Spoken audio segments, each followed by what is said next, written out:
Hello, humans I trust family. Welcome back to the show. I am on Gili Air right now with truly an incredible, aspiring woman.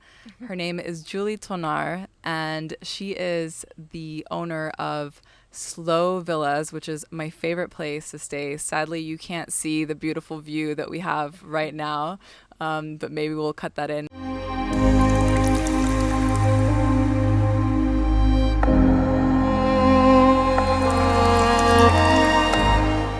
Julie is truly an astounding entrepreneur, visionary activist. She is dedicating her life to humanity, to our Earth.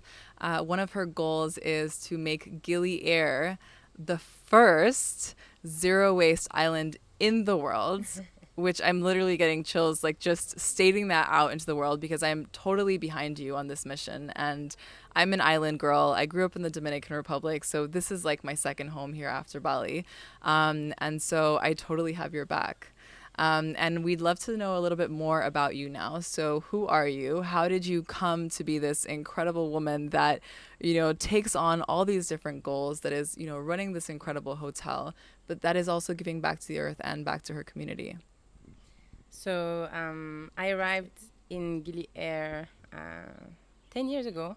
I was a scuba instructor. Yeah. I traveled the world horizontally and vertically around the world teaching scuba diving until I arrived in Indonesia, where I fell in love with this island. Mainly because of the people. They had so much heart, and it just felt like home. They made me feel like home. And I've since then seen the island boom so fast. I think there's 5 times more buildings than when I arrived. And I don't know, I just heard the island asking for help. And the islanders also kind of struggling with this huge boom and not knowing really how to, kind of handle all the problems that come with this huge boom. And then together we've joined forces since the earthquake that hit about a year and a half ago. And their dream is to become the first zero waste island in the world. So I'm going to do everything I can to make that dream reality. Yes, amazing. Yeah, and we'll help. And so I would love to just like dive straight into that super big powerful mission. So anyone who's watching right now, anyone who's passionate about the earth and giving back to the environment, because that's actually what Humans I Trust is. So Humans I Trust is a community of, badass global entrepreneurs that aren't only incredible in their business, but that are here to give back to the earth and humanity. So it's basically perfect. So everyone that's watching wants to get involved. So how can we help the island? How can we help you? And how can we also just ourselves live a lot more sustainable? I think everything starts in our backyard.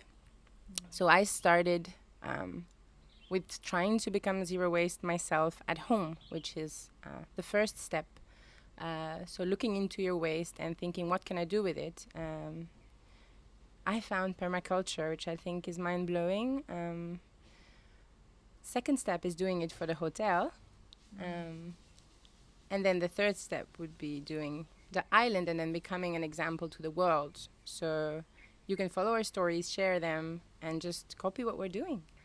Because anything that I do, you can do. So we can only do it together. Climate change, save the planet. It's all real. And I think as insignificantly small we are, small things do matter. Because if you do it times a million, it makes a difference.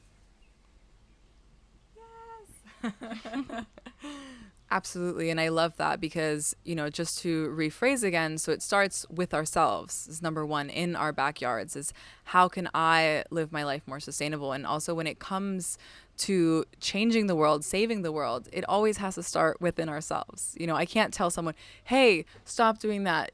Don't put, don't waste, don't put out plastic if I'm not doing it myself. So I really have to start with that own internal work. And then the next thing you can do, second step is to bring it to your business, right? So you run a hotel, which obviously, would create a lot of waste if you wouldn't be making these steps that you do. And then the third step is really like within the community and globally. So like you're saying, the island. So can you give us some just very concrete examples? Is because, to you, it might seem, so natural because you do this and you do a lot of research, but maybe to someone that is watching right now, they might not even understand how big their current footprint is when it comes to waste, when it comes to using water or whatever. So maybe just give us like some easy steps that we can follow on how to be more sustainable and have less waste in our lives. So I think we all know the basics, which is no single-use plastic. Just refusing the straw, refusing the bag, refusing the bottle. And these are just, common sense today, I think. After that, if anything that you can not buy, if you go for takeout, bring your container. If just simple swaps that basically you don't want to be generating any waste. If you take a tissue, how can you replace it? You can swap it for something that you can wash. So simple swaps are, I think, the first and easy step for everyone to be doing today. And then, just we've been going through our trash and we've been creating a really nice permaculture garden where you can actually use cardboard, because sometimes I do forget my, container. So instead of taking a plastic container, I just ask for a cardboard container. Or if I forget my plastic bag, everything arrives in a box, right? So think outside of the box. Don't take the plastic bag, ask for a box. So, I think it's just changing our habits. We've just been taught wrong. Go back to the roots, If we go back, I don't know, probably 10 or 15 years on this island, everything was banana leaves. Everything was organic back to the planet, and then we brought plastic, such a good idea.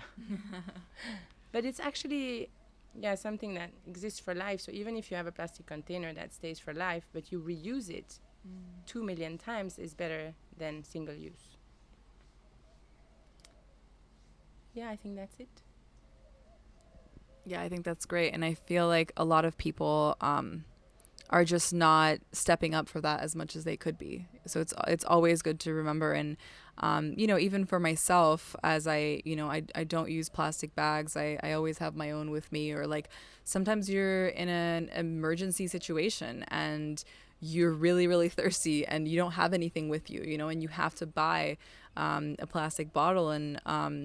And so I just reuse it, a few times. And one of the good things as well is if you have one of these plastic bottles, is especially you're living in a really hot country like here, is I freeze the water.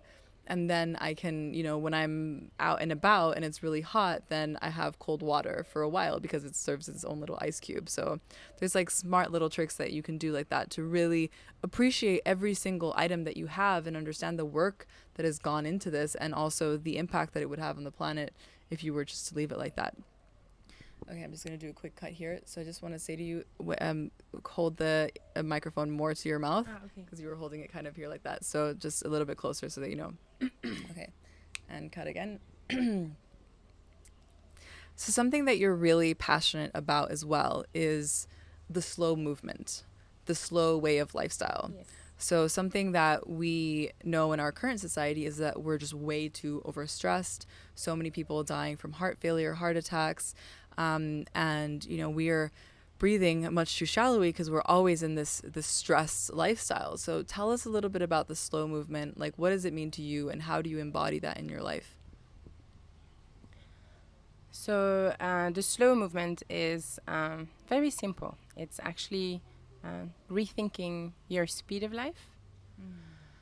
I think today's society, we are running all the time from one spot to the next, and sometimes all you need to do is slow down, stop for a moment, and just breathe and just reconnect with the essence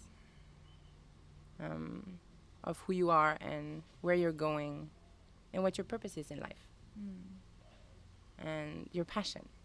Follow your passion.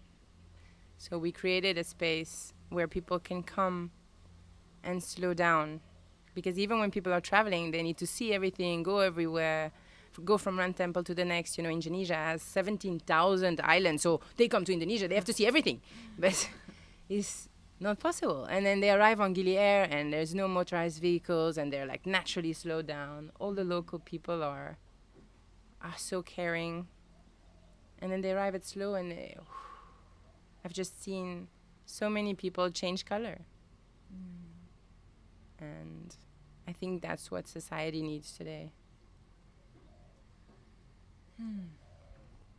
Yeah, I fully agree with that. And that's why also Slow Villas has been my sanctuary this past year. And that's also how we met, which I'm just so grateful for, because also myself as a high powered businesswoman that's, you know, running global events and traveling around and building a university, like it gets a lot sometimes. And especially if you're someone who wants to really make an impact on the earth, like you could be running 24 hours a day, like trying to fix things, you know, trying to help people. And we have to remember that if we're not taking care of ourselves, and if we're not actually looking inward and slowing down, then how are we going to be able to create all this impact and give back?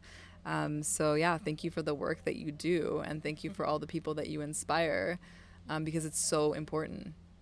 It really is. And just anyone that comes through here, I think that experiences the love and the detail that you've put into everything, like even just these like fresh flowers, you know, that are brought, and they're also here like from, you know, from the island, from the actual land. It's not something that you went out to the markets and bought, but it's like, how can we just enjoy like our nature? And so I'm really excited to just follow your journey and to be like a huge champion and a huge support for everything that you do, because it's inspiring, and it makes people also feel like they can be a part of it and they can help, you know, because it's not about you creating or you doing. It's just, you're just like, let's bring in the community and let's all together share this big vision. Absolutely. So Julie, where can people find more about you? Where can they support your project? How can they come to Slow? How can they follow you on Instagram? Tell us. So my personal Instagram is askjulie.travel. And if you go to my website, which is exactly the same, you can follow everything that I do on the travel side of life, on the foundation and giving back side of life, and the property that we've created where people can come to slow down. Amazing. Thank you so much for being on the show, Julie. And yeah, just sending all the love and good energy to everything that you create. Thank you. Thank you.